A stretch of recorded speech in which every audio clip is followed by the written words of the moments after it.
Tukoy na ng pulisya ang 2 persons of interest sa kaso ng pagkawala ng isang negosyante at mag-asawang katransaksyon niya noong Hulyo. Saksi, si June Veneracion.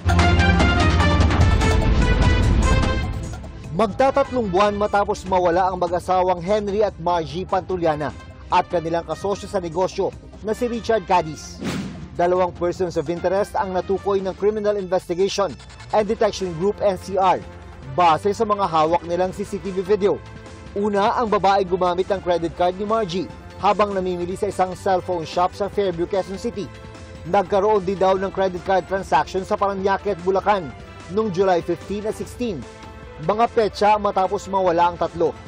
Ang pangalawang person of interest, ang lalaking nakakap na ito na umu-order sa isang coffee shop sa Cavite noong August 10. Gamit naman ang credit card ni Henry. Of course, they are person of interest. Dahil ginamit nila yung yung mga credit cards nila. Paano napunta sa kanila yung credit card na yun? Karamihan daw sa mga nabili gamit ang credit card ng mag-asawang Pantuliana ay mga cellphone na mahigit 1 milyon ang halaga. Hindi raw kilala ng mga kamag-anak ng mga nawawala ang mga nakuha na ng CCTV camera. Hamon ngayon sa CIDG-NCR ang pagkilala sa mga person of interest. We are facing a blank wall right now. Kasi nga, kung titingnan natin yung CCTV na ipinapakita, even the family dati, there was no forced abduction. Isa raw sa maaring makapagbigay ng mahalagang impormasyon ay ang taong kikitain dapat ng 3 bago sila nawala. Sabi ng CIDG-NCR, ang taong yon ay babalik sa Pilipinas bukas October 1 at nakahanda raw mabigay ng statement sa mga investigador.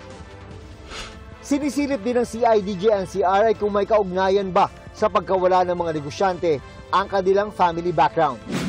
Partikular ng tinukoy ng CIDG-NCR ang kapatid ni Henry na si Hector Pantuliana na naaresto noong nakarang taon sa Bali, Indonesia at naibalik sa Pilipinas para harapin ang mga kasong may kinalaman umano sa investment scam. Hindi natin pa talaga alam kung anong nangyari. Are they alive yet? Or are they hiding? That's one thing that we have to establish. Sinusubukan pa ng GMA Integrated News na makuha ang panig ng kaanak ng mga nawawala. Para sa GMA Integrated News, ako si June Veneracion, ang inyong saksi. Mga kapuso, maging una sa saksi. Mag-subscribe sa GMA Integrated News sa YouTube para sa iba't ibang balita.